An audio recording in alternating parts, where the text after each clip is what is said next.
Messieurs, bienvenue à votre émission La Parole au quotidien. Toujours en notre compagnie, Monsieur le curé pour le secteur Saint-François de Laval, Monsieur Serge Tidjani. Bonsoir, Monsieur Serge. Bonsoir, Mirko, et vous qui nous recevez dans vos maisons, bonsoir aussi.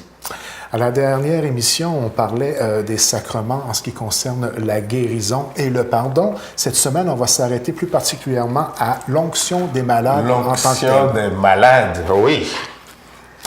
Alors, pourquoi ce sacrement a une telle importance et plus particulièrement, naturellement, en ce qui concerne les malades? Voilà. Évidemment, quand on dit malade, c'est parce qu'il y a une problématique de santé. Puis, peu importe le type de problème, c'est que l'être humain n'est pas dans son plein épanouissement physique et psychologique, et moral et spirituel. Alors, le sacrement des malades nous parle même de l'attitude de Jésus vis-à-vis des malades et des gens faibles. Prenez l'évangile d'un bout à l'autre. Tout l'évangile, tous ces nombreux miracles de guérison de Jésus, tous ces signes que Dieu, par la personne de Jésus, faisait pour apporter la paix, la vie, la guérison au monde.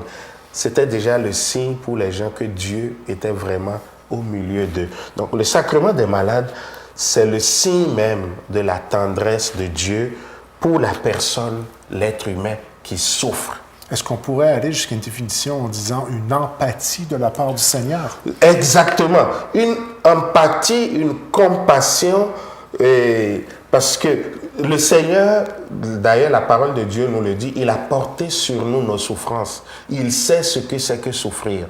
Et dans nos problématiques de maladie, puis quand je dis maladie, ce n'est pas juste le corps, c'est le corps, l'esprit de tout l'être humain. Le Seigneur vient avec nous dire, je suis là. Le sacrement des malades, l'onction des malades, c'est la façon pour le Seigneur de dire, je suis là et je te tiens. Je ne t'abandonne pas. Il nous accompagne dans le grand défi qu'est de vivre en tant qu'être humain. De vivre en tant qu'être humain et d'être épanoui. Et vous voyez, on va dire l'onction des malades, parce que le signe principal de ce sacrement, c'est de mettre l'huile. Quand on met l'huile, on parle d'onction. Un peu comme on a fait l'onction au baptême ou à la confirmation, mais ce n'est pas la même sorte d'huile. Donc, c'est ce geste-là qu'on pose. Mais dans ce geste, le sacrement qui est vécu, c'est Jésus qui vient toucher la personne qui souffre, comme il avait pris la main de la belle-mère de Pierre, comme il avait guéri les lépreux, comme il avait guéri les paralytiques. Le sacrement des malades, c'est d'abord ça, le sacrement de la présence de Dieu à ceux qui souffrent. Puis, le geste que nous vivons, je vais vous lire, c'est souvent la lecture que je choisis lorsque nous célébrons le sacrement des malades. Je vais vous lire un extrait de la lettre de Saint Jacques au chapitre 5. L'un de vous souffre-t-il qu'il prie? Est-il joyeux qu'il chante des cantiques? L'un de vous est-il malade qu'il fasse appeler les prêtres de l'Église et qu'il prie après lui avoir fait une onction d'huile au nom du Seigneur? La prière de la foi sauvera le patient. Le Seigneur le relèvera et s'il a des péchés à son actif, il lui sera pardonné. Voilà. Et c'est ça que, depuis 2000 ans, après Jésus, en suivant l'exemple et les indications de Saint Jacques, c'est ça que nous vivons dans l'onction des malades. Tu souffres, prie. Tu es malade, demande l'onction pour qu'à travers ce sacrement-là, le Seigneur te guérisse et te pardonne. C'est ça. Est-ce que ce sacrement particulier arrive à un moment bien précis dans le cheminement personnel de notre vie ou il peut s'appliquer à n'importe quel moment? Je devine un peu la réponse, mais je pose tout de même la question parce que ça me semble quelque chose qui est approprié pour un moment bien précis ou une situation bien précise. Oui, Mirko. Et j'en profite pour dire quelque chose. Souvent, les gens vont me dire, on veut l'extrême onction. Vous connaissez cette expression, hein? Oui. S'il vous plaît. Ne dites plus extrême onction. C'est extrême. C'est extrême. C'est vieux. C'est dépassé. Et ce n'est plus dit, puis ce n'est plus réel. Et pourquoi donc? À un moment de notre histoire, l'onction des malades avait été confondu avec le sacrement de la mort. Je le dis comme ça. Alors, on attendait juste le dernier moment, puis on reçoit l'onction juste pour retourner en état de grâce, être pardonné et mourir tout de suite. Ça a dévalorisé le sacrement, qui n'est pas le sacrement des mourants, mais un sacrement de vie. Le sacrement nous est donné pour vivre. Alors, l'onction des malades se vit à tout moment quand je sens que j'ai un problème de santé, et j'ajoute physique, moral, spirituel, psychologique. C'est une nuance très importante. Alors, du moment que la personne a déjà reçu le baptême et qu'il vit quelque chose qui hypothèque d'une façon ou d'une autre sa santé, la personne a le droit, et c'est exprès que je dis le droit de recevoir le sacrement. Parce que les sacrements, nous, en Église, comme chrétiens, c'est des droits qui nous sont donnés. Droit que l'on peut demander application de quelle façon? Voilà. Alors, vous voyez, moi, j'ai déjà eu des gens, juste demain, ils veulent aller rencontrer le médecin pour un rendez-vous grave. Ils vont dire, vous pouvez prier pour moi, bien, est-ce que je peux recevoir l'onction des malades? Pas parce qu'il a un résultat, mais parce qu'il s'en va rencontrer le médecin. L'angoisse, la crainte. J'ai déjà eu des gens qui m'ont dit, moi, je m'en vais sur la chimio parce qu'on vient de me détecter un cancer. On n'a pas dit que le cancer va le tuer, là. Mais il dit, est-ce que je peux recevoir l'onction des malades comme un sacrement qui va m'accompagner dans ce chemin que je vais faire? Et quelle est la réponse? Bien sûr que je donne. Souvent, ce qui va arriver, les gens vont être déjà à l'hôpital, les gens vont peut-être être au dernier jour, dernier mois où le pronostic vital est engagé, puis les gens vont venir dire, on appelle le prêtre pour l'administrer. Ce terme-là, j'aime pas ça beaucoup, mais c'est rentré dans le langage. On n'administre pas quelqu'un comme si c'était une chose ou un dossier que nous passons, une filière, non. Le prêtre, en ce moment, c'est que malheureusement, quand on arrive, la personne est mourante. Parfois même on arrive et la personne est morte. Ok, mais si la personne est encore vivante ou qu'on a une certitude qu'elle vit même si elle ne parle plus, on va vivre aussi l'onction des malades avec la personne. Alors, la visée de l'onction dépendra de l'étape où la personne se trouve. Hein? Une personne qui est en fin de vie... Ce n'est pas simplement un besoin manifesté. Non. Ça doit rejoindre certains paramètres ça doit rejoindre de l'État. Oui. Parce que c'est sûr que si je vais donner le sacrement des malades à quelqu'un à qui le médecin dit il reste 24 heures, il reste 48 heures, je ne vivrai pas ce sacrement-là de la même façon que je l'aurais vécu si je vais donner le même sacrement à quelqu'un qui va commencer sa chimio demain et qui est pleine d'espérance ou qui a plutôt des angoisses. Donc, c'est le même signe va être posé, oui. Mais la dynamique du sacrement, la grâce que nous demandons, les prières que nous formulerons, ce ne sera pas la même chose. Mais pour être clair, l'autorisation de le faire, l'endossement de le faire va être positif pour les deux situations. Oui, pour toutes les situations. Tu peux avoir un jeune de 17 ans qui, selon sa foi, dit « Moi, je viens de briser mes pieds au hockey, puis au hockey, puis je vais devoir peut-être passer un mois en plâtre, mais j'ai besoin de ce sacrement. Au nom de ma foi, je le veux. Parce que je veux cette force de Dieu dans ce que je vais vivre qui m'accompagne. Et dans ma foi, je sais que si je reçois le sacrement, ma guérison va peut-être se faire sans difficulté. Le médecin va peut-être mieux comprendre ce qui m'arrive. Donc, le sacrement, il faut qu'on y revienne. Bon, j'ai peut-être perdu trop les gens. Le sacrement des malades, c'est un sacrement qu'on demande quand on ne file pas bien. Tout simplement. Et on ne le demande pas parce qu'on va mourir. On le demande parce que dans notre foi, on sait que ce sacrement va nous aider à guérir. Vous avez amené tout à l'heure une nuance dans la façon de le célébrer selon les circonstances. Est-ce que vous pourriez nous donner un peu plus de détails sur justement la façon avec laquelle le tout est célébré? Et naturellement, j'imagine que c'est directement connecté avec les circonstances spécifiques que chacun vive naturellement. Le noyau du sacrement lui-même restera.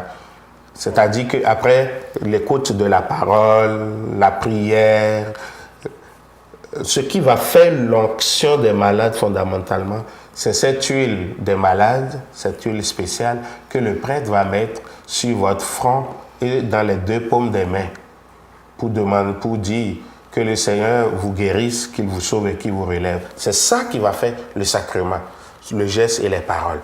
Mais la prière, l'écoute de la parole qui va conduire à ce sacrement va dépendre de la personne que j'ai devant moi. Est-ce que cet acte fait référence à l'Ancien Testament ou au Nouveau Testament? Je crois que c'est le Nouveau Testament avec Jésus. Hein? Pour la guérison, c'est le Nouveau Testament. Mais il faut savoir que Dieu, le Dieu de l'Ancien Testament, était déjà aussi un Dieu qui guérit et qui sauve.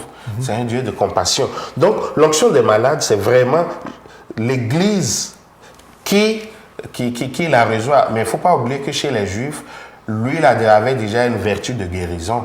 Ah, d'accord. Quand on va parler de l'histoire du bon Samaritain, par exemple, on va dire que le Samaritain, quand il est passé, il l'a lavé avec son huile. Oui, donc l'huile a déjà une vertu thérapeutique à la base. Donc l'onction des malades, c'est reprendre des signes que le peuple avait déjà, mais le formaliser en un sacrement.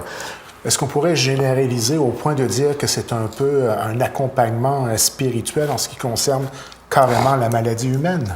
Un accompagnement spirituel, et moi j'ajoute aussi un accompagnement humain tout court. Spirituel parce que je vais rencontrer le médecin, je vais rencontrer l'infirmière, le travailleur social, le psychiatre, tout ça, mais je reçois aussi le sacrement au nom de ma foi. Et je dis, je suis un être entier. Le médecin qui va me soigner, il va soigner un chrétien qui croit en Dieu. Et le prêtre qui va me donner l'onction des malades, c'est que j'irai rencontrer le médecin, j'irai rencontrer le chirurgien. Donc, moi, je suis un carrefour où plusieurs vont intervenir, mais chacun d'eux intervient en sachant que je suis un tout. Et moi, quand je vais voir un malade à l'hôpital ou à la maison, ou quand c'est même à la dernière phase, quand je vais voir le malade, je n'arrive pas juste pour lui garrocher une huile sur les mains et sur la face et m'en aller. Parce que plus qu'un malade, c'est d'abord un humain que j'ai. Et j'ai une famille qui l'entoure. Déjà, commencer à demander, quand c'est en phase terminale, aux gens tout autour, comment vous vivez ça? Qu'est-ce que vous appréhendez? Parler avec eux, ça compte dans ce sacrement-là. Savoir que lui, il s'en va si on fait le sacrement et prier en conséquence pour apaiser ceux qui restent aussi, c'est important. Est-ce qu'on pourrait aller jusqu'à dire que le Christ est un peu, entre guillemets, un genre de médecin, ou du moins, sans que l'un n'exclue l'autre, devient du moins accompagnateur de par notre foi personnelle? Mon bon Milko, vous avez mis deux nuances et je les enlève justement. Serait en quelque sorte entre guillemets. Non, le Christ, justement, dans ma foi, à vous et la vôtre, c'est le médecin de notre corps et de notre âme. Et il a montré régulièrement dans la vie, quand il était avec ses disciples, quand il guérissait plein de malades. Et c'est sur ça que notre onction de malade se base. Jésus guérit l'être entier. Il guérit le corps, il guérit la tête, il ressuscite les morts, il guérit les pieds, il guérit la lèpre, il guérit des gens qui étaient fous, des gens qui étaient bêtes. Il guérit tout. Entendons-nous, on n'exclut pas la médecine traditionnelle dans le cheminement. Non. Il guérit tout. Et c'est cette compassion de Jésus, cette présence de Jésus que nous revivons dans le sacrement des malades. Moi, personnellement, dans ma foi chrétienne, je dis toujours, le médecin me soigne, mais c'est Dieu qui me guérit. J'ai déjà vécu des expériences avec certains fidèles à qui on a dit, si on fait comme ça, vous en avez pour tel nombre de temps. Puis ils disent, j'ai vécu l'onction, puis j'ai senti une liberté. Je suis parti tranquille. J'ai déjà vu des gens qui m'ont dit, moi j'ai reçu l'onction avant d'aller subir telle opération qui semblait être à risque, puis je suis sorti super en forme. Donc l'onction n'est pas magique, soyons clairs là-dessus, c'est un acte de foi que de recevoir l'onction, tout à fait. Mais c'est aussi un acte d'abandon à Dieu.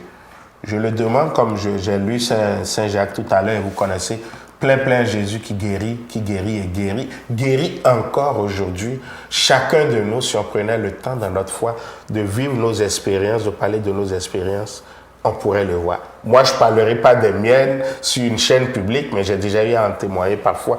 Pas des autres, mais de ce que moi, à des moments précis, dans ma problématique de santé, le médecin même était surpris de dire « ça a marché ». Puis d'autres, je lui avais dit « non, ça va marcher ». Donc chacun de nous vit aussi ça avec sa foi et son abandon. Et c'est ce qui est important dans l'onction des malades. Il ne faut pas vivre ça comme un sacrement de peur. Il faut vivre ça comme un sacrement de guérison, sans exclure d'espoir, d'espérance, sans exclure l'aspect que le médecin va faire sa part. Alors, si je m'en vais suivre un traitement, si je m'en vais me soigner, ou même que je ne sais pas si je dois y aller ou pas, je peux commencer à vivre mon sacrement. Si je suis à la fin, le sacrement va m'aider aussi à vivre le dernier moment. Parce que quand je dis sacrement de guérison, la guérison, ça peut venir là. La guérison, c'est que mon corps peut mieux s'apprêter à recevoir cette guérison. Mais la guérison aussi peut être que je rentre chez Dieu. Et tout ça va ensemble. Donc, que ce ne soit pas un sacrement de dernière, que ce soit un sacrement vécu dans la foi. Que ce soit la façon pour nous d'aller chercher des câlins, des tendresses, j'allais dire des caresses chez Jésus, qui nous aussi vient nous toucher pour nous dire, mon enfant, relève-toi, vas-y, ta foi t'a sauvé, relève-toi, marche. C'est ça le sacrement de guérison que l'onction des malades est. En terminant pour cette semaine. Bon, ce sacrement est quand même encore connu. Et je dis c'est heureux. Mais j'aurais voulu qu'il soit encore mieux exploité. Exploité en ce sens que nous sachions qu'à tout moment, comme chrétien, lorsque quelqu'un souffre, qu'il apprenne les prêtres de l'Église. Moi, dans mes secteurs, j'ai l'habitude d'aller dans les maisons quand les gens le demandent, de recevoir des gens au bureau pour leur donner l'onction des malades. Quand je fais ma tournée de Pâques ou de Noël, les aînés qui le demandent, je le donne. Il y a des aumôniers à l'hôpital. Régulièrement, ils vont m'appeler quand c'est mal pris. Mais ce qui est important, c'est de vivre ce sacrement-là dans la foi en disant, ce geste que je vis, c'est Dieu qui vient me visiter, c'est Dieu qui vient partager ma souffrance et qui vient me libérer de ma souffrance ou qui vient m'aider à porter ma souffrance pour que même au cœur de ma souffrance, ma foi ne défaille pas. Alors je vous demande tout simplement que le Seigneur vous montre toujours sa compassion avec ou sans les sacrements et qu'il soit toujours celui qui vous sauve, celui qui vous relève, celui qui vous donne la paix. Je pense à toutes les personnes qui vivent peut-être des moments difficiles dans leur corps. On a tellement de cancers dans notre Québec aujourd'hui. Dans leur esprit, tellement de dépressions de toutes sortes, de maladies mentales. Je pense à toutes ces personnes-là. Puis ma prière pour vous et ma prière que je veux que nous puissions faire pour toutes les personnes qui souffrent de façon obvie, visible comme ça, c'est que le Seigneur aille les toucher pour qu'il les aide à retrouver la pleine forme de leur vie, à être étincelant de cette dignité de Dieu qui est en eux, en elles, ces personnes-là. Alors, que le Seigneur vous soutienne dans vos épreuves, qu'il vous aide aussi à ne pas avoir de maladie, on aime être en santé, qu'il nous tienne bon à tout moment, qu'il nous donne aussi d'avoir un regard d'amour vis-à-vis des gens qui souffrent et que nous continuions de faire un monde plus beau, plus heureux, plus rempli d'amour. Bonne semaine à vous.